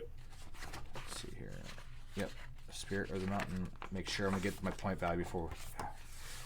Right, 340, I think. 340 Behemoth. That's what this guy is. Yeah. And he is not a hero, correct? No, he is not. Yeah. Sad. There's a long discussion about the fact that there was no held at the bottom of that war scroll. Yeah, Order, Lumineth, Therian Monster, Spirit of the Mountain. So, I don't know. I think I love the looks of these guys. I don't know. Even with them, probably, I don't know if they're the greatest thing, but they're going to be an investment. But it'd be fun to see a big old cow army. Yeah, like I love the D6 damage blast, the 5 damage hammers. Like that's some awesome stuff there. I'm a little mad that he stole Alariel's spear. Like, Geomantic Blast is the Spear of Kurnos, right down every profile. 1 attack, exactly the same range on the brackets, the same to hit, the same to wound, the same rend, and the same damage. I'm just like, but that's Alariel's toy. What's her Give range? it back. What's her range? Same range? Yeah, even the brackets, as she takes damage, starts at 30, goes down to 10, loses 5 inches every bracket. Yep. And the best thing about this model, though, is if you keep him within 12 inches of a stone mage, he never degrades. Yeah. So he's always fighting at top peak because he's a cow licking some salt bricks. It's worth mentioning that it's only on the damage table, actually. So, and his move doesn't decay, so never mind. But the shockwave effect there would be on the damage table. It's titled damage table, so even though it's not a weapon effect, it would still benefit. He doesn't deteriorate that either. Nope. That's interesting. When you look up the value of this model's damage table, if this model is within 12 inches of the stone mage, this model is treated as if it has suffered 0 wounds. What's going on, Cody? Thank you so much, man, for liking the stream. Appreciate it, man. So yeah, so pretty cool. 12 wounds, 3 up save, 6 in smooth, 10 bravery. Then you've got the leader. Yeah, the Stoneheart Shockwave was cool too. I dig that. Yeah, hits penalties to hit and wound may not sound like much, but they add up very quickly against the vast majority of armies. Unless you're looking at something that hits on a 2, -1 to hit's actually a pretty big deal, and -2 to hit is pretty suffocating when you start stacking that with the Shining Company rule. Oh, yeah, devastating. Yeah, ask any corn player what they think about -1 hit. I don't know. What do you think about -1 to hit, Jeff? It's the worst. It's so bad. So you've been having fun with my Phoenix the other couple days, huh? Well, Yeah. now you think of Korn playing against Nurgle, then you're just hating it because it's like stacking negative wins the hit and all kinds of stuff. Yeah, it hurts. So there we go. So we got the leader, the hero. The cow we deserve. 2 more wounds. He's still got the same ability where he doesn't downgrade if he's next to Stone Mage. And 6 attacks, 3s and 3s, -1, 5 damage. Oh. Yep. Well, there's he's got another one in there, I believe, where he adds all but unstoppable, the top left thing. He gets an extra attack if he didn't charge. This model does not make a charge in your charge phase. Add 1 to the attacks characters of this model's melee weapons so it's only melee, so it's not his hooves, right? That's under the melee weapons bracket. Oh yeah, never mind. So it's not his blast. Sorry. So yeah, so it's Germanic. Okay, that's not bad. That's not bad. That's awesome. That's 10 Yeah, attacks. 7 overall, if he doesn't charge in melee. Yeah, yeah. or just 6 attacks, whatever. I'm good. I'll take my 6 attacks, 5 damage each. Well, he's still got the hooves on top of that too, so he's still got 2 more for 2 damage. Yeah. His one weak spot is that -1 rend, and unfortunately, he does not benefit from the Stone Mage. But in an army that is saturated with mortal wound damage, having something that's a little bit lower on the rend spectrum gives you some nice bulk damage to go with your value hits from the mortal wounds. Yeah, because on 6s, inflicts a mortal wound on the target in addition to all the regular damage.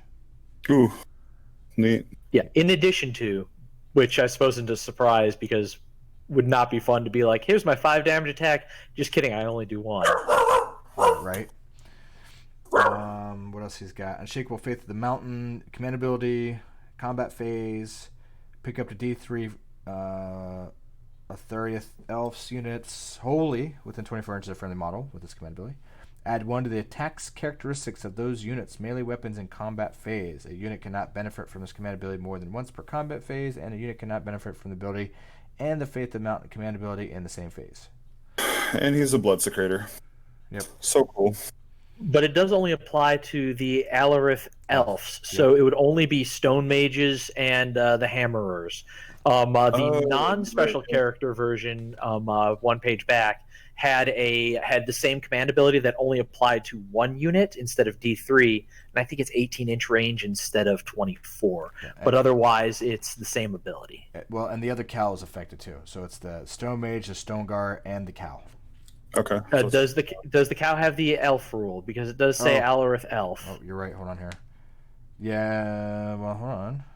So it has to be It'd both. be traits down at the very bottom. Yeah, I'm just saying, so it has to have elf and, because there's no comma. So that's what's funny. It's so, just to show people, this is where it's going to get raw for people. Is this, let me zoom in. This is a good example of rules as written, and you can't mess with this. So it's in bold, right there. There's no comma, so it has to be this, not this and or this. Right. Usually they'd say Alarith or elf unit. Well, so what they're going to do is look at this.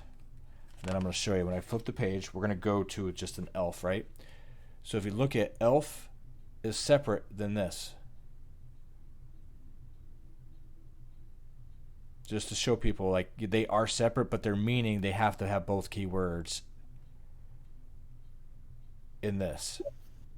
Right, and that means it's only going to be the Stone Guard and the Stone Mage, I believe. Those are the only ones who are going to qualify for that bonus. Because if we look at the cow, And I'm doing this purposely because we have a lot of people who like to try to work the rules sometimes, right? It only shows this. You have to have the other keyword. It has to be an elf. So it's a good catch there. That's a good catch just to show you, because you know how our English, their English and stuff is different. All right, so we got that guy. Oh, we got and the spells. So I think they've covered all these, haven't they not? Sort of. We don't really have everything from these, so it'll be nice to see these. Okay. Specifically, the Sanctum, I think they gave the rule for it, but not the setup rules or what it affects. Just what the effect is, but not how you get it applied to you, which has been a little bit of a question mark thus far. So let's zoom in on this one, the Twin Stone, so people can see it. There we go. So, casting value 7. Wizards. Set up one of the Twin Stones wholly within 8 or 6 inches of the caster.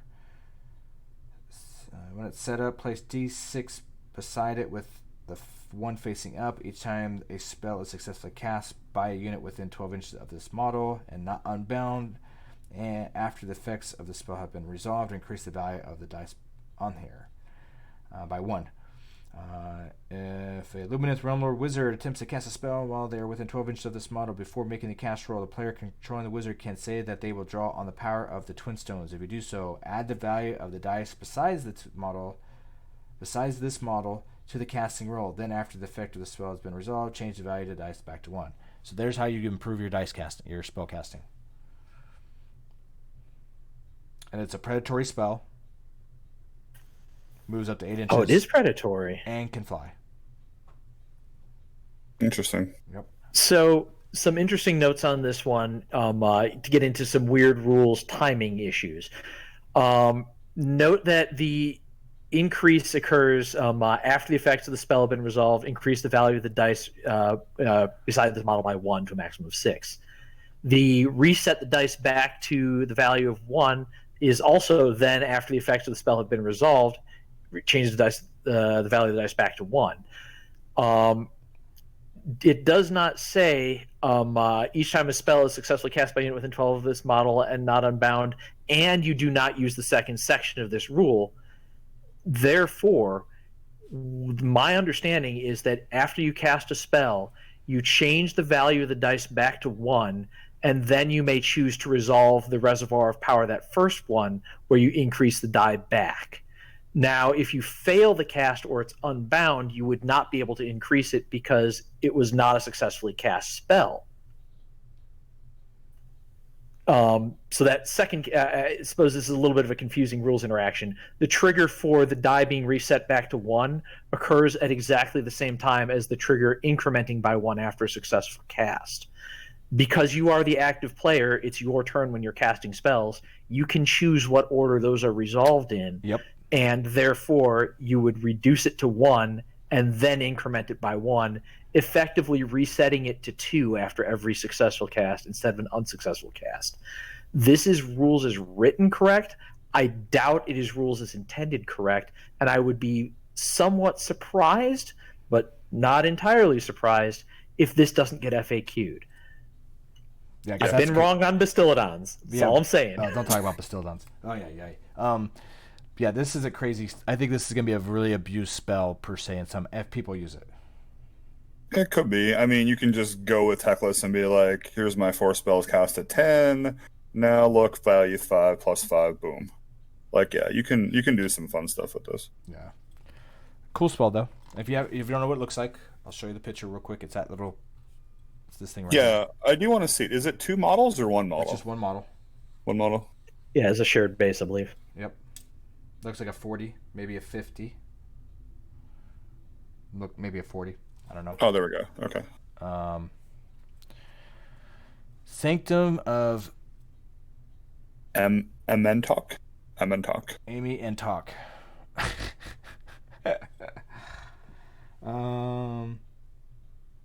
So it's 3 spell. It's 1 spell with 3 models. If you dispel it, it dispels all 3 models. Cast a value of 7. only Luthien Realm Lords wizards can attempt to use it. Successfully cast. Set up one Sanctum of Antok model within 3 inches of the caster and more than 3 inches from any other units. Then set up the second and third, so that the tip of each model is touching the tip of the different model. Basically showing they like the picture. So it's going to be set up like this. Okay, that's the intention right there. Just so people see it. Then get back in a better view here. Make sure my arms are all crooked. Okay. With the caster inside the ring. Where am I at here? Set up that. A different model from the same endless spell, with each model more than 3 inches from any other units, and with the caster inside the ring. As long as the Sanctum remains on the battlefield, the caster and the Sanctum are treated as being a single model from the caster's army that uses the caster's war scroll as well as the endless spell rules. It is treated as an enemy model by the opposing player's army. If the caster is slain, the Sanctum is immediately dispelled and removed from play along with the caster. If the Sanctum is dispelled and the caster has not been slain, remove the spell from the play and leave the caster on the battlefield. Ability: subtract 1 from the hit rolls and add 1 to the save rolls for attacks that target that model. In addition, at the end of the combat phase, if this model was targeted by any enemy attacks during the phase, roll a dice. For each enemy unit within 3 inches of this model, on a 1 to 3, nothing happens. 4 to 5, the enemy unit suffers 1 mortal wound. On a 6, the enemy unit suffers D3 mortal wounds. All right, Matt. So does this thing essentially make your base bigger? Like you Yes. become the size of that base? Yes. Yes, it's the same as a Balewind Vortex in that respect. Yep. But that said, the other thing to watch out for is that those need to be set up in a ring, and they need to be touching. Yep. So if your base, i.e. Teclis, is larger than the area inside that triangle or ring, you're not going to be able to cast it. So this is going to pretty much only apply to either a unit that is about to die. So technically you could throw a unit of 5 spearmen and just throw this around them, I think. Yeah. Or you could throw it around the Stone Mage or the Cathalar. And especially given how important the Stone Mage is as a support unit, it's really easy to just want to target him and focus fire him off the map. And I believe this is only a 30-point endless spell, so to protect a 130-point model that is setting your battle cattle to max profile, that might be a worthy investment. So the one thing to watch out for is that there's no rules for moving this. It's not predatory. So once you cast it, you're stuck until it's unbound. And I don't think I saw anything like a Balewind Vortex that says you may unbind this spell for free. So yes, it does not move. It's not predatory. The thing that I'm going to be curious about, if successfully casts, it's you pick a model wholly within 3 inches of the caster and more than 3 inches from any other units. Then set up the second, third, and so forth. So the tip of each model is touching the tip of a different model from the same end of the spell, which with each model more than 3 inches from any other units, and with the caster in the ring. The caster so that's what's going to be weird. I wonder if you can spin those around and do like a 3-pointed star and fit like a 32 millibase in the middle. You know what I mean? Yeah, it's gonna be the caster. I think this is just mostly for the caster. What's up, Dirty Gobbo? Thank you for the follow. Yeah, so it really is just like a bigger base because you can't be within 3 inches of an enemy model. Nope. So really, if you get stuck in combat, you're hosed. You can't use it. Well, Right, but if you get it down before you're in combat, you're good to go. Yeah, well, it's not even enemy models. It's 3 inches from any models. Any models, not enemy. Okay, that's actually... So you would need to set this up such that you do not have Lookout Sir for a full turn unless you get to go first. Wow. Because you would have to be outside of range in your hero phase in order to cast it. That's actually a good observation. Yeah, so the way it's written, I'm going to just say it one more time. That way it's raw. If successfully cast, set up the Sanctum model wholly within 3 inches of the caster and more than 3 inches from any other units.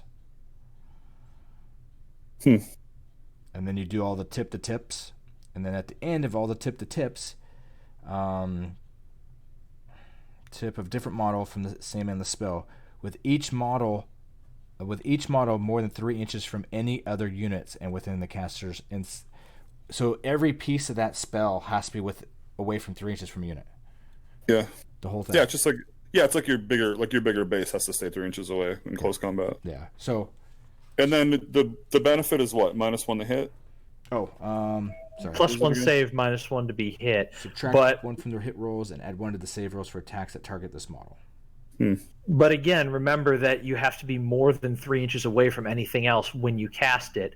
Eventually, after it's down, you can move your other units back into range. So you're going to have to go without Lookout Sir on a small enough base to fit inside of that. And it would only apply to the model that's casted and is inside of it. So you wouldn't be able to extend this buff onto other units. Well, so this looks weird. As long as the Sanctum remains on the battlefield, the caster and the Sanctum are treated as a single model from the caster's army that uses the caster's war scroll as well as the endless spell rules. It is treated as an enemy model so you can't put nothing in it besides the caster. That's what I'm saying. It's just the caster. Correct.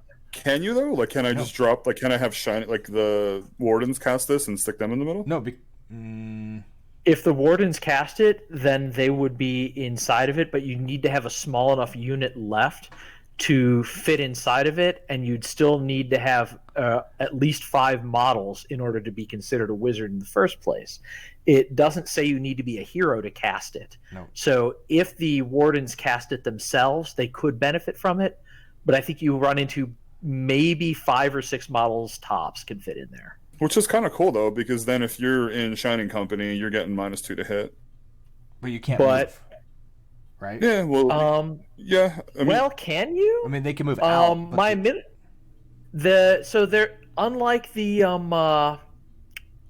the Balewind Vortex, I don't see anything here that says you can't move. Am I missing that? And it says that it's now considered to be part of your model. So could you move after you cast it? Do you move with it? It's like an aura that moves around you? It's considered to be part of your model. So you'd move with it.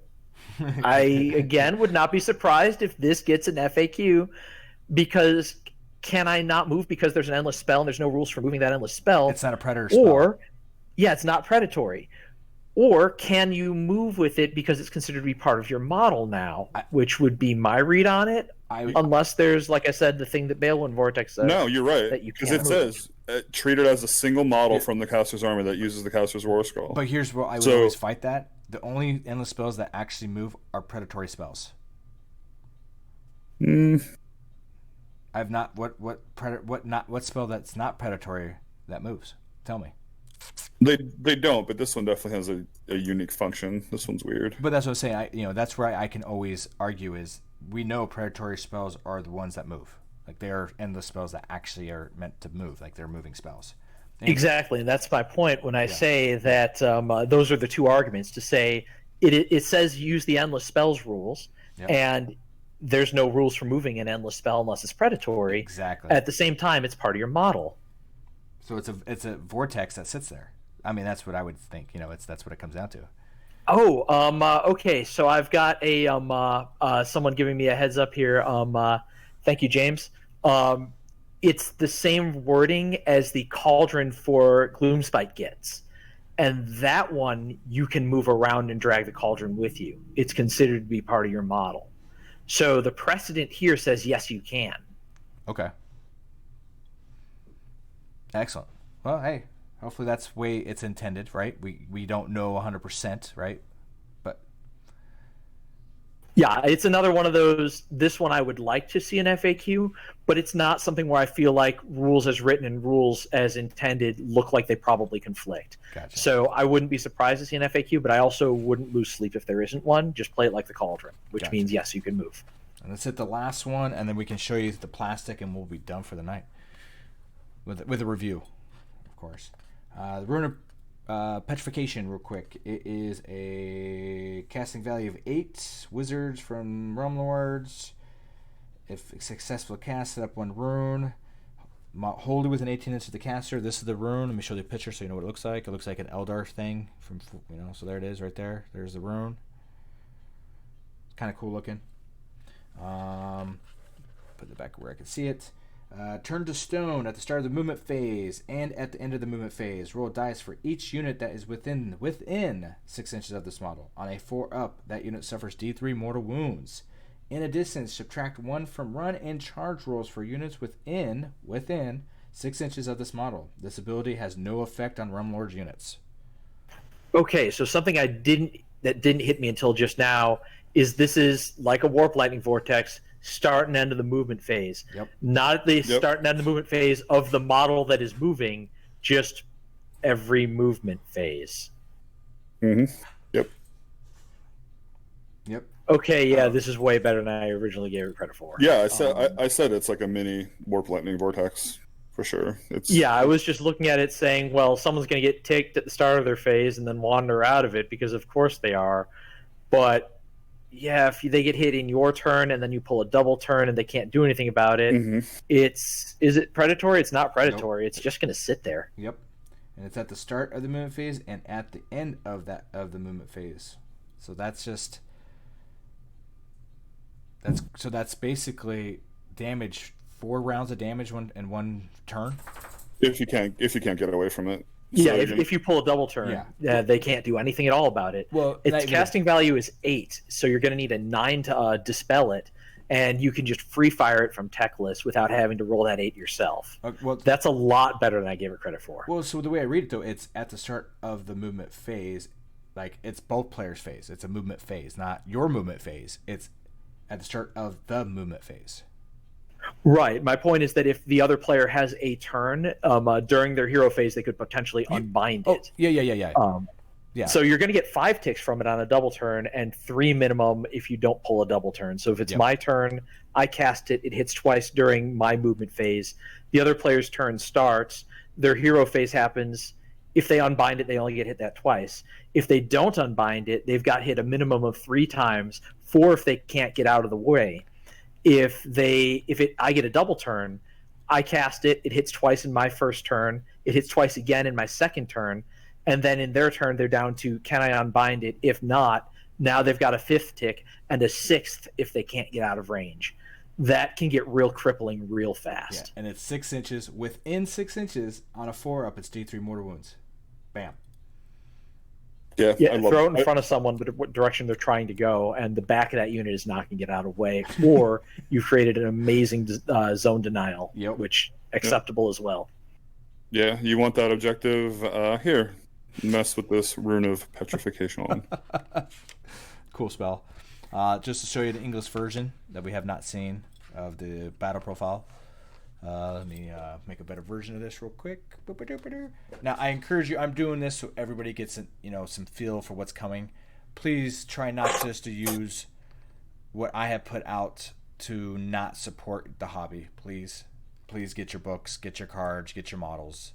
But there it is. Of course, the cool thing we talked about, I think it's cool. Allies is only Deepkin, so only else. Now, I'm going to put this out there now until the FAQ it. Deepkin cannot ally with Realm Lords until they FAQ it. It's the other way around. Realm Lords ally with Deepkin. So you can't do a Deepkin list and add until they FAQ it. You can't do that. It's not legit. So if they FAQ it. Yeah, if. So so that is the book in a nutshell. This is the limited edition book, by the way. Comes in the box. So pretty. All right. And then thanks a lot for showing us that. Oh, yeah. And then real quick, again, here's the plastic. So this is the one sprue for the suit of armor. We've probably already seen it on the website or who knows where, right?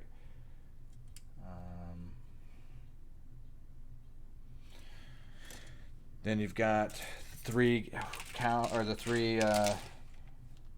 horses. They're on 3 different sprues. There it is. I don't have a gray and white background, so it's hard to see it sometimes. But that's how they come. It looks like it's maybe 2 horses, maybe 2.5, depending on the sprue. The shields are on 1. Is it two doubles and 1 unique? Are they all the same? Yep, 2 doubles, 1 unique. You're right. Gotcha. Let me make sure. Line it up real quick. Maybe not. No. Hold on. Hold the phone. So it's weird. This is really weird. So this piece here has a sword right there where my finger is. And this would have to go... maybe no. So this is weird. So it's 3 separate sprues? Yeah, because, okay, so this half is all unique. The banner, shields, some heads, right? Yep. The left side has the scabbard, but it's... So you usually be able to... Like, I can match it up here, but usually sprues are usually... They mimic each other, right? Yeah. Well, look for that banner because you're only going to have one standard bearer in a unit of 5. Oh, yeah, the banner's so that here. has to be unique because they're not going to give you 2 banners. Yes. Unless it's a 2-piece piece. But I don't think... None of these match up in the print. So these might be all unique horses, by the way. Oh, they are? None of them do? So they're all unique. The whole unit. Yeah. So, that's cool. That's cool. That'll be a pricey kit. Yes. Because it's like that. Because they'll have to pay for tooling for each one of those. So, yeah. And that. So there is the spear guys with their shields. So you got the rose shields. Do they match up? They do. Done. There it is. Perfect match.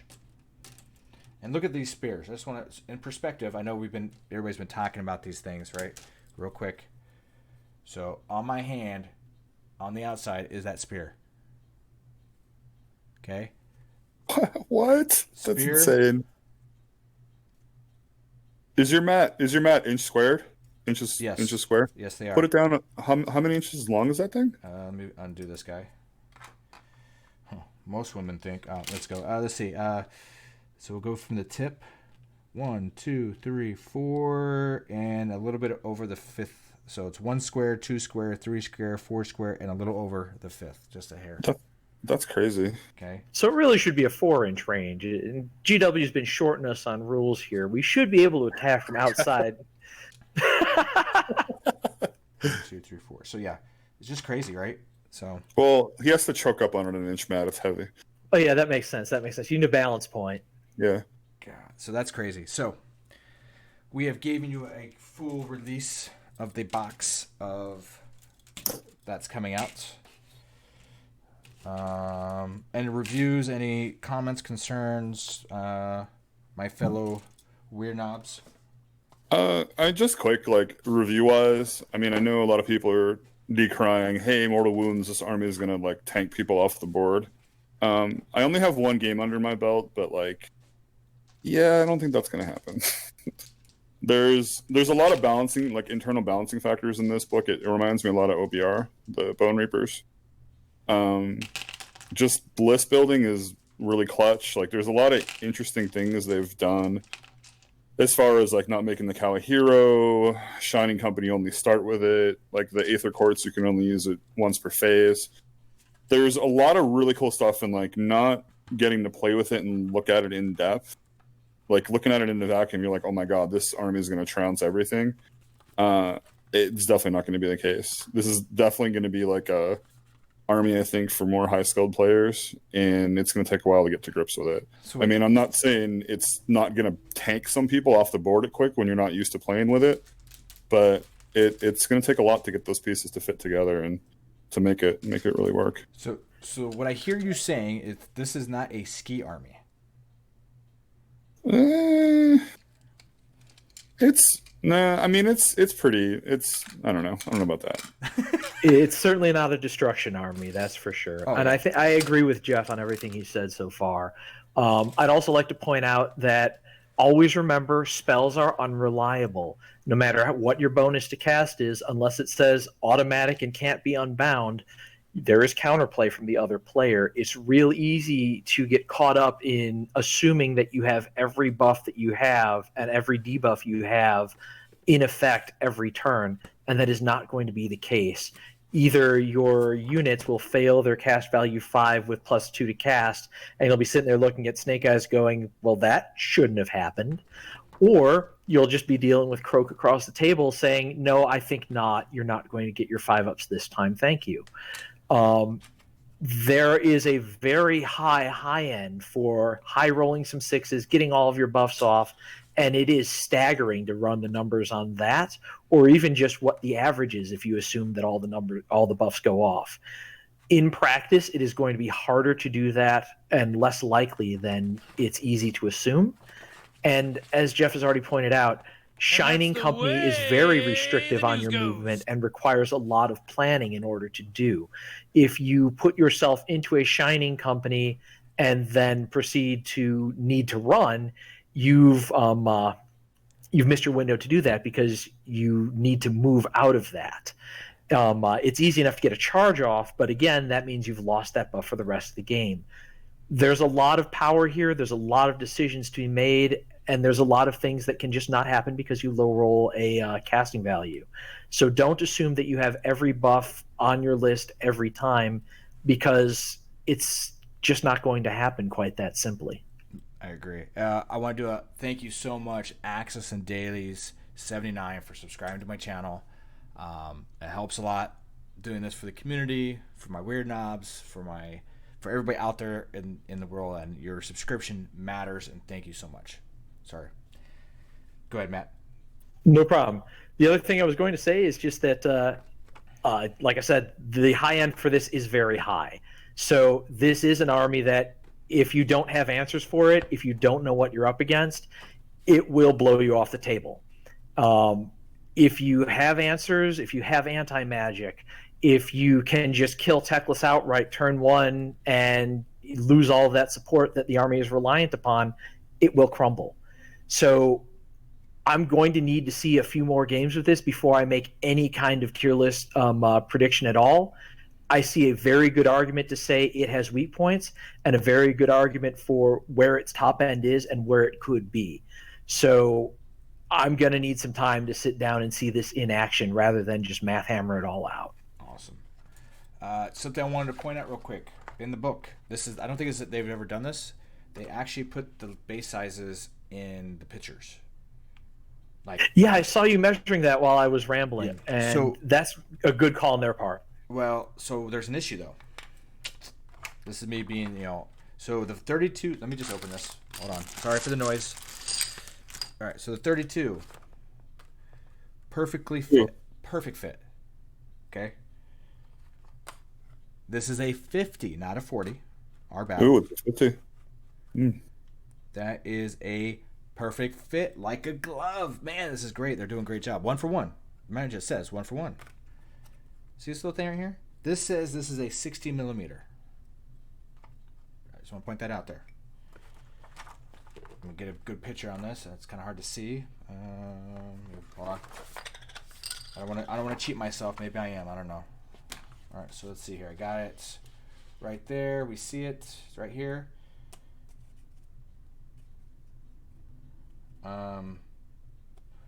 Houston, we have a problem. The picture. To be fair, they could have just said the oval. Exactly. So it's not a 60 millimeter, by the way, compared to the picture. For 1 for 1, it's actually shorter on both sides. So the lesson here is, Games Workshop, when you are resizing graphics, please hold down the shift key. Touche. But I just want to show people that it's not 1 for 1. Just to let you know. I don't even think I have a 60 oval like that. No, that's just a mistake. Yeah, that's the graphic designer not knowing shift constrains proportions. So, all right. But as far as complaints, though, the important ones to get right are the difference between the two circles. You can see the oval pretty visibly, and I still think that's a good tool, even if they need to clean up the printing on that a tiny bit. I think that's a good thing. I would like to see that added more in the future, just to be real clear about which guy gets which base in large start collecting boxes or promo kits like this one. I agree. I think they might have done that in Warcry, did they not? I would have to bust out all my Warcry stuff, and I still own it all. So it's okay, but I don't think it was exactly laid out the same way like that, like clean. But I'm pretty sure it was in there, kind of like that, similar. So I do remember them specifying on the assembly for each model which model goes on which base, but at a glance telling the difference between the 25 millimeter bases and the 28 millimeter bases was not immediately obvious. I think one of them had the kind of the dimple in the middle of it was the easiest way I eventually came up with, or it was something underneath the base or something like that. But being able to differentiate quickly between that 3 millimeter difference would have been handy. Yeah, the date on the bigger one is better. And we're almost at 2 hours, which is this has been a very good stream, by the way, with everybody that's been following and watching and subscribing and liking and being here with the Weird Knobs and the lords here. I don't want to put them on the spot, but there's potential we might continue this next Wednesday. It might be a shorter time. This was more of a release. Maybe next Wednesday we can go into, because everybody should have some boxes and stuff built. Maybe go in some interactions or talk about statistics or something. Maybe we will discuss that for next Wednesday. Wednesdays is what I'm shooting for as a group discussion based, kind of like today. Until we figure out some more video things for Matt and Jeff, and we can get all three of them. Because what I could do, and I'm just going to show this off, is when we get them going and we get things going, I can hit a button, and then you're going to see this. Of course, my screen and my video is upside down on a different program, but then you can start be able to see more. I can actually click on people so you can actually see what they're doing and talking. So we are in the works of making Wednesdays a bigger and better, and get more people on here too. So I just want to give you a heads up on that. Other than that, I appreciate Jeff. Thank you for coming on today. I know you've got some family things going on and taken away from your family and your kids and your wife, and I appreciate that so much. Matt, always got time for Warhammer. Well, Matt, and I want to especially thank you as well. I'm taking away from some of your personal things that you had scheduling, and I do 100% appreciate you being here today to discuss some of this, because you guys are so smart and so into the details of some of this. It blows me away, and I want people on here to be able to convey that to the community, answer questions that I can't answer, or say words that I can't say. So I thank you so much for coming as well, Matt. Thanks a lot, and thanks for having me. Yeah, for sure. And Matt's the smart one. I just stand on the shoulders of a giant. So just come on, that just indicates that I'm bad at allocating my free time and spend entirely too much of it playing board games. What else we got in store? So if you get a chance, if you haven't, please follow the channel. The Citadel Ski, please hit that follow button. If you feel generous and you would like to subscribe, that would be great too. It's not necessary, but it'd be awesome. Make sure in my description on the bottom there is a picture of the Weird Knobs site, which will take you to the Weird Knobs website. Please go in there, like it, follow. There's a Facebook page. There's the Texas Masters. Check that out. There's Cody Henry. He does Venomous Wargaming. He's been doing a lot of video games lately, but he was doing a lot of Age of Sigmar battle reps. Check him out too. Give him some support. These are all community people, and they're great people. And this video will get uploaded to YouTube right as I get done. And I shut everything down. I'll hit the YouTube upload and get that on YouTube as soon as possible, so people can check it out on my YouTube. I'll figure out a way to get it onto the other YouTubes, more than one really. What else I got? Anything else am I missing? That guests. Yeah. Any questions from chat at all? Yeah. Before I round it up. I don't see any question. A lot of people have been watching, which is great. Just kind of scrolling up to see. And don't forget your Twitch Prime. If you have a Twitch Prime, you can subscribe to the channel for free. Just saying, it doesn't cost anything with the Twitch Prime. A lot of people don't know that on with that, so just want to throw that out there.